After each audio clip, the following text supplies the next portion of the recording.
Salut à tous, j'espère que vous allez bien. Aujourd'hui j'ai envie de vous retrouver pour une vidéo un petit peu différente dans laquelle on va parler culture une fois encore, mais cette fois nous ne parlerons ni de livres, ni de manga, ni d'aucun support de lecture.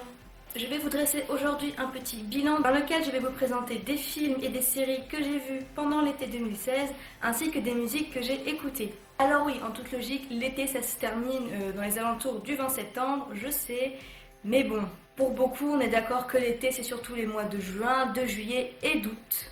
Septembre marquant la rentrée scolaire pour beaucoup, donc ça fait tout de suite moins dans l'ambiance été. Je pense donc que je vais procéder à chaque fois de cette façon en prenant les 3 gros mois qui englobent chaque période de l'année. Si ça vous plaît bien sûr, j'aimerais que cette vidéo ne dure pas 40 minutes, donc je vais faire de mon mieux. On se retrouve donc tout de suite pour la première partie de la vidéo.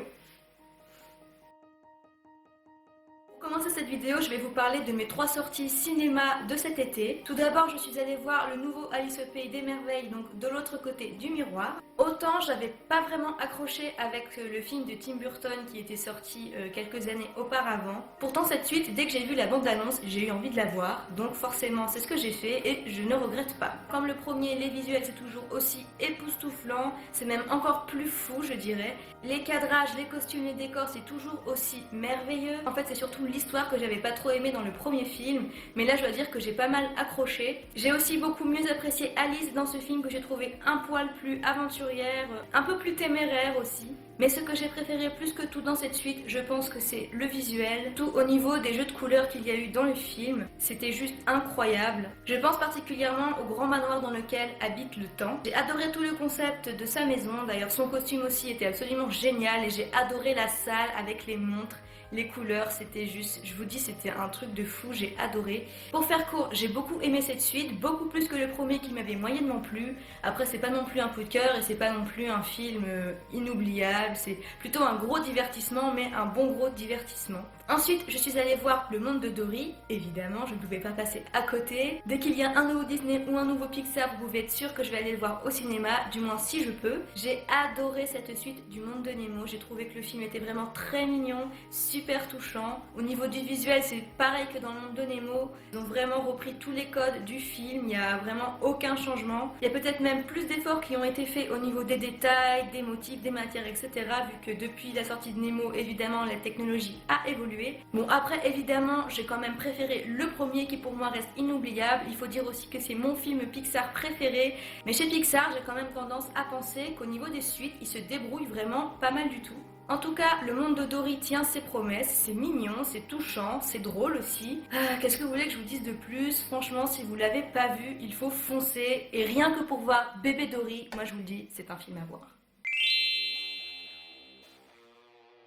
Ensuite, on change totalement de registre. Je vais vous parler de American Nightmare 3 Élection, qui est donc le 3e film de la saga American Nightmare, dont je n'ai pas vu le premier d'ailleurs, mais j'ai vu le 2, c'est donc pour ça que je suis allée voir le 3. C'est une suite que j'ai autant aimé que le deuxième, peut-être un petit peu moins, mais de pas grand chose. Pour ceux qui ne connaissent pas American Nightmare, donc c'est une série de films d'horreur. Ça se passe aux États-Unis et en fait, pour des raisons politiques et économiques, il me semble, le gouvernement a mis en place une purge annuelle, c'est-à-dire qu'une fois par an, pendant une nuit entière, le meurtre est autorisé aux États-Unis, ainsi que tous les autres crimes, et dès le lever du jour, tout redevient normal. Donc vous vous doutez que cette nuit-là, il est très dangereux de sortir. Enfin bref, mine de rien, c'est un univers qui laisse beaucoup de choix de développement et beaucoup de possibilités scénaristiques.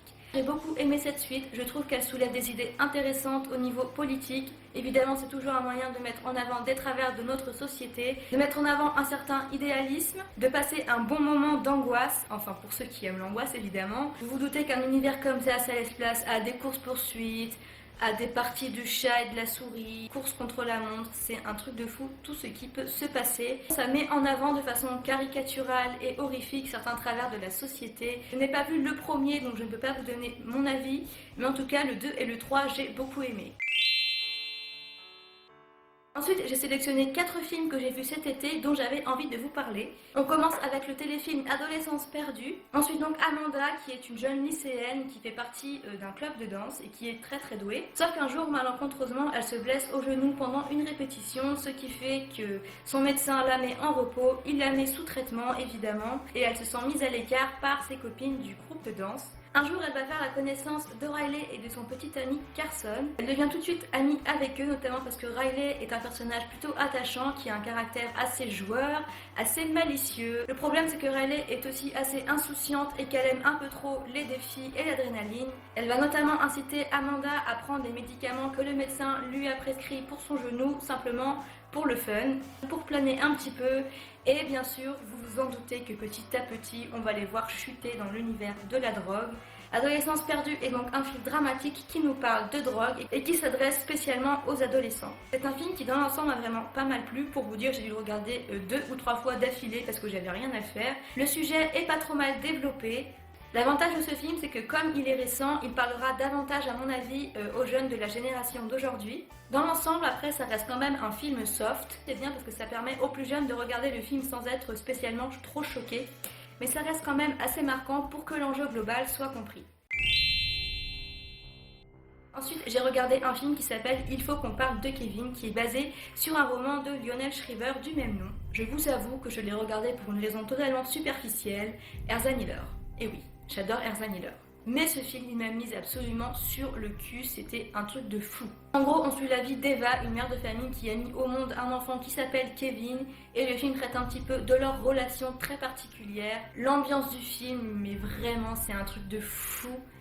Je pourrais pas vous la décrire tellement c'est étrange, bizarre, dérangeant. Eva et Kevin n'ont absolument pas une relation mère-fils attendrissante. On pourrait même dire qu'ils ne s'aiment pas, et ça se ressent. Ce film, vraiment, il m'a marqué. Donc déjà par la fin, par les événements qui vont se passer évidemment, mais rien que pour l'ambiance et aussi le visuel. Par exemple, vous voyez, je suis pas spécialement le genre de personne qui va tout de suite remarquer des clins d'œil visuels dans un film, par exemple qu'une couleur est mise en avant, que l'éclairage est fait exprès pour donner cet effet-ci ou un autre effet, que le cadrage là ça signifie quelque chose de particulier. Mais là pour le coup, je dois dire que dans ce film, la couleur rouge est mise en avant. À chaque plan du film, et je dirais 95% des plans du film, il y a un élément de couleur rouge. Et là franchement, pour rater ce symbolisme, il faut vraiment être très très fort. Ensuite, jeu d'acteur d'Ezra Miller, alors là, bon tous les acteurs étaient très bons dans ce film, mais Ezra Miller, il m'a fait carrément flipper. Le pire c'est que ce film joue avec nos nerfs parce qu'on se demande vraiment d'où ça part tout ce mépris, toute cette haine entre guillemets. Parfois on va penser que c'est la faute de la mère, parfois on va penser que c'est tout simplement que Kevin est un peu starbé, on ne sait pas quoi penser et je pense que c'est le but du film de toute façon. Je n'ai pas lu le roman d'origine mais depuis que j'ai vu le film j'ai vraiment très envie. Surtout qu'il y a quelques scènes du film que j'ai pas vraiment compris donc j'aimerais avoir quelques éclaircissements sur cette histoire. Mais en tout cas ce film,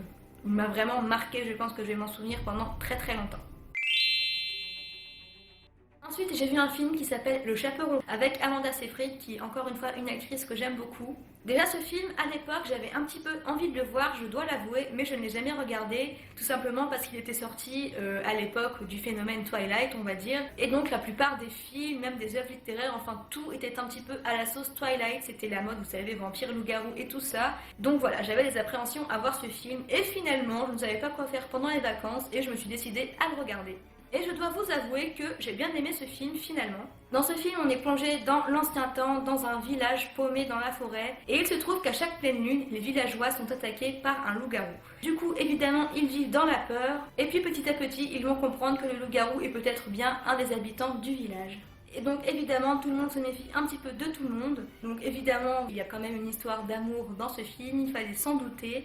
Mais c'est pas non plus trop dérangeant, les personnages n'ont pas saoulé quoi. Ce qui me plaît beaucoup dans ce film, c'est que c'est un mélange de 2 univers que j'aime beaucoup. Bon évidemment le petit chaperon rouge comme vous l'aurez compris, mais aussi des loups-garous de tierce-lieu qui est un jeu de société que j'adorais quand j'étais plus jeune. À chaque fois que j'allais en colo ou que je partais en voyage avec le centre aéré, vous pouvez être sûr qu'il allait avoir un soir une partie de loup-garou, c'était obligé. Le film il a vraiment bien cette atmosphère oppressante que peut avoir tout cet univers. Pour moi le pari est plutôt réussi. En fait on suit vraiment le personnage de Valérie et on va voir à un moment qu'elle-même commence à se méfier d'un petit peu tout le monde dans son entourage. Puis nous fait un petit peu tourner en bourrique pour nous laisser deviner qui est le loup-garou.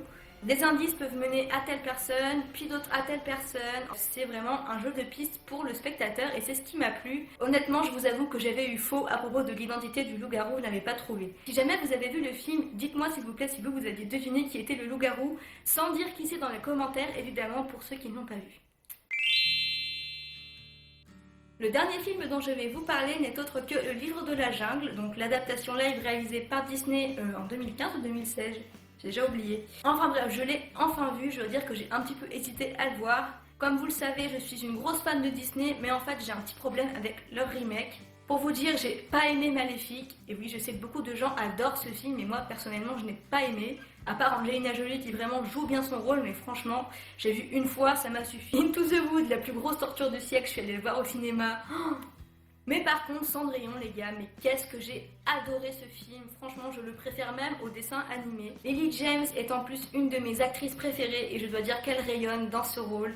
Donc vous voyez, pour moi, les remakes, c'est 50-50. Soit je n'aime pas du tout, soit j'adore, pour l'instant en tout cas. Et je dois dire que pour le livre de la jungle, j'ai plutôt bien aimé sans non plus être aussi émerveillée que pour Cendrillon. Une fois encore, Disney, je pense qu'il maîtrise le sujet vraiment très bien. Donc j'ai bien aimé au niveau visuel, il n'y a aucun souci. L'histoire respecte pas mal celle du dessin animé, même s'il y a quelques éléments un petit peu plus sombres, et que le final a été changé. Il y a même 2 chansons du dessin animé qui sont reprises dans le film, pas entièrement mais quelques parties, et je trouvais que c'était plutôt sympa pour le coup. Le gamin qui joue Mowgli, je crois que c'est ce qui m'a le plus choqué, on va dire. Il joue vraiment super bien, le gamin. Pourtant, je pense qu'il a dû être entouré d'images de synthèse ou de persos, vous voyez, habillés en vert pour simuler les personnages. Mais il a vraiment super bien joué. Après voilà, c'est plutôt personnel, c'est juste que le film ne m'a pas tant emballé que ça. Je préfère toujours le dessin animé pour ce film-là. De toute façon, je m'attendais pas à un vrai remake du dessin animé parce que sinon ce serait pas intéressant de revoir la même chose. Mais je dois dire que dans ce film, les changements opérés sont plutôt pas mal. Mais voilà, pour moi c'était plus un film que je pense j'aurais vraiment adoré si j'avais été plus jeune. Donc, même si je pense que j'aurais flippé à certaines scènes, mais vraiment de fou. Mais bon voilà, je pense que pour les enfants c'est vraiment un film à voir, vraiment sympa. Mais moi ça m'a pas plus transcendé que ça en tout cas. Mais je n'ai pas non plus détesté, donc j'ai un peu d'espoir pour les prochains remakes. On croise les doigts.